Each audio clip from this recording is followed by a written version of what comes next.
क्या आप fashion and apparel category में ट्रेड करते हैं और आपके ऑर्डर्स नहीं आ रहे, या फिर आपकी इन्वेंट्री अटक गई है, या फिर आपके ऑर्डर रिटर्न्स बहुत ज्यादा आते हैं, या फिर आप ये सोच रहे हैं कि और सेलर्स इतने कम प्राइस पे सेम प्रोडक्ट कैसे सेल कर रहे हैं? तो इस वीडियो को एंड तक जरूर देखना, क्योंकि अधूरा ज्ञान बहुत हानिकारक होता है। और ये वीडियो मैंने स्पेसिफिकली आपके लिए बनाई है, जो फैशन एंड अपैरल कैटेगरी में या तो ट्रेड ऑलरेडी करते हैं या फिर करने का प्लान कर रहे हैं। अगर आप इस कैटेगरी में डील नहीं करते हैं और आप भी चाहते हैं कि मैं आपकी कैटेगरी के ऊपर भी एक वीडियो लेके आऊं, तो मैं YouTube पे ऐसे पोल्स पोस्ट करता रहता हूं। आप उनके साथ इंटरेक्ट जरूर करें, जिससे कि मैं आपकी कैटेगरी के ऊपर भी एक स्पेसिफिक वीडियो लेके आ पाऊं। इस सेलर को देखिए, ये दिन के 5 से 7 हजार ऑर्डर्स डिस्पैच करते हैं रेगुलर बेसिस पे। पर आपको ये बात कोई नहीं बताएगा कि ये सेलर कितने टाइम से ऑनलाइन सेल कर रहे हैं, या फिर इन्होंने एक टाइम पे कितना लॉस झेला है। आज की वीडियो में मैं फैशन एंड अपैरल कैटेगरी को प्रॉपर्ली ब्रेक डाउन करने वाला हूँ।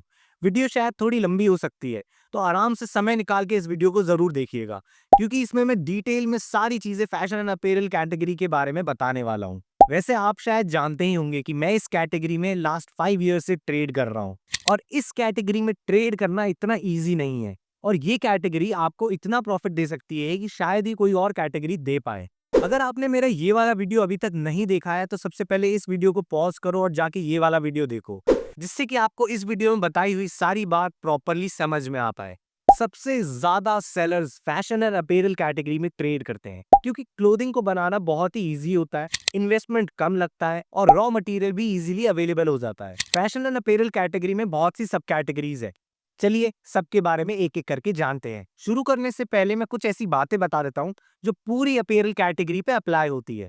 फर्स्ट, पूरी अपैरल कैटेगरी ट्रेंड के बेसिस पे चलती है। ट्रेंड 3 महीने से 5 साल लॉन्ग तक भी हो सकता है, इससे ज्यादा नहीं होता है। सेकंड, इस कैटेगरी में साइज का चक्कर रहता है, जिसके कारण आपको हर साइज की इन्वेंट्री होल्ड करके रखनी पड़ती है, जिसके कारण आपका इन्वेस्टमेंट ऑटोमेटिकली इंक्रीज हो जाता है और कस्टमर रिटर्न भी साइज इशू के कारण इम्पैक्ट करता है।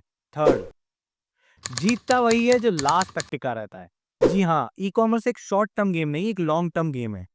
आपको 2-3 साल तो पहले शुरुआत में सीखने में ही लग जाएंगे।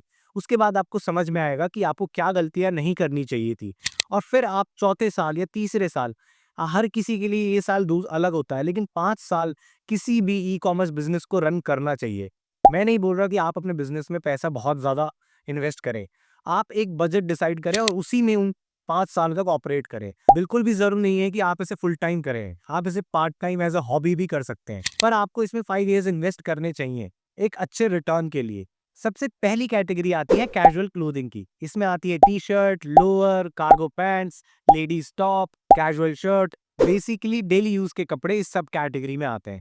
ये सब कैटेगरी सबसे ज्यादा क्राउडेड है और इसमें डिमांड से ज्यादा सप्लाई है। एक टाइम था जब होलसेलर्स 100 से नीचे पीसेस नहीं देते थे। अब ऐसा टाइम आ गया है कि होलसेलर्स 10-20 पीस भी होलसेल में दे देते हैं, क्योंकि अगर वो 10-20 पीस नहीं देंगे तो कोई और होलसेलर दे देगा, क्योंकि डिमांड बहुत ही लिमिटेड है और सप्लायर्स दिन पर दिन इंक्रीज ही होते चले जा रहे हैं। देखो, अगर आपको इस सब कैटेगरी में सेल्स लेके आनी है और अच्छा प्रॉफिट कमाना है, तो आपको इन दो चीजों में से एक चीज करनी पड़ेगी, और ये दो चीजें पूरी फैशन एंड अपैरल कैटेगरी पे अप्लाई होती है। फर्स्ट, आप ऐसा प्रोडक्ट बेचो कि लोग प्राइस देखे ही ना, मतलब कि वो प्रोडक्ट इतना सुंदर हो कि लोग उसका डिजाइन, प्रिंट, पैटर्न देखते ही खरीद ले।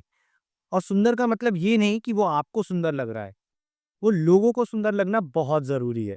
सेकंड, आप प्रोडक्ट को इतना सस्ता बेचो, इतना सस्ता बेचो कि कोई और आपकी प्राइसिंग मैच ही ना कर पाए। अब इस सब कैटेगरी के कंपटीशन लेवल को देख लेते हैं। मैं इस सब कैटेगरी को 10 में से 10 कंपटीशन लेवल दूंगा, और इस सब कैटेगरी का मैक्सिमम कस्टमर रिटर्न परसेंटेज 15% है।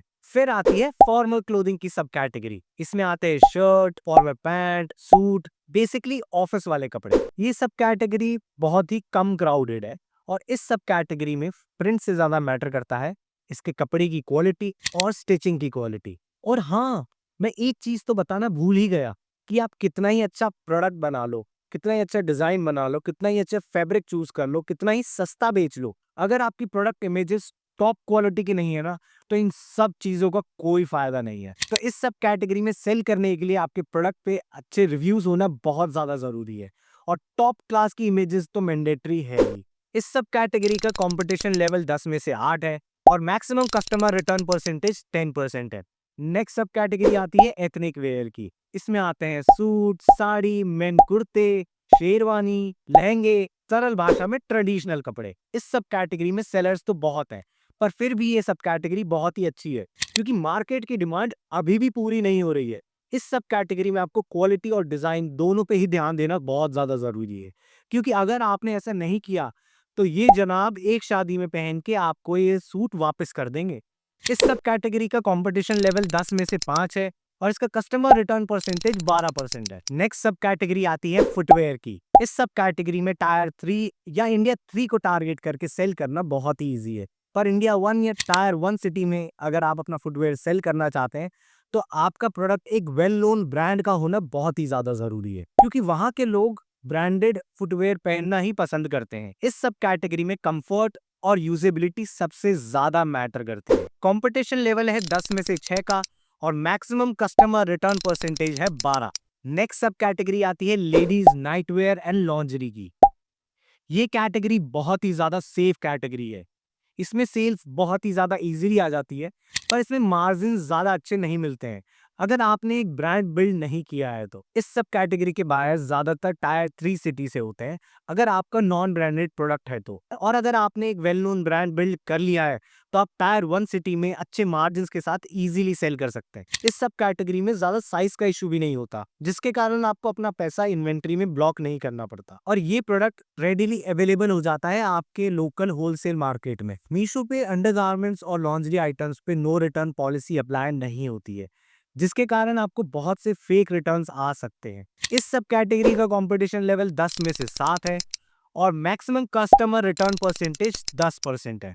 अब आप इजीली चूज कर सकते हैं कि आपको कौन सी सब कैटेगरी में डील करना है। और हाँ, आप जो भी सब कैटेगरी चूज करें, आपको अपना एक ब्रांड जरूर बिल्ड करना है, क्योंकि एक ब्रांड लॉन्ग रन में बहुत ज्यादा फायदा देता है और एक ब्रांड रातों रात नहीं बनता, ना ही बहुत सारे पैसे खर्च करने पर बनता है। ब्रांड बनता है समय के साथ, अच्छी प्रेजेंटेशन के साथ, ब्रांडिंग के साथ और अच्छी पैकेजिंग के साथ। अगर आपको ब्रांडिंग के टॉपिक पे कोई भी हेल्प चाहिए तो आप नीचे कमेंट कर सकते हैं, मैं आपकी हेल्प जरूर करूंगा। और अगर आप चाहते हैं कि मैं आपके अकाउंट को या आपकी कंपनी को ऑडिट करके एक long term road map plan बना के दूं, जिसे आप इजीली फॉलो करके ग्रो कर पाए, तो आप मेरे साथ एक 1-on-1 कंसल्टेशन कॉल बुक कर सकते हैं। लिंक मैंने नीचे डिस्क्रिप्शन बॉक्स में दे दिया है और मैं मिलता हूं आपको नेक्स्ट वीडियो में।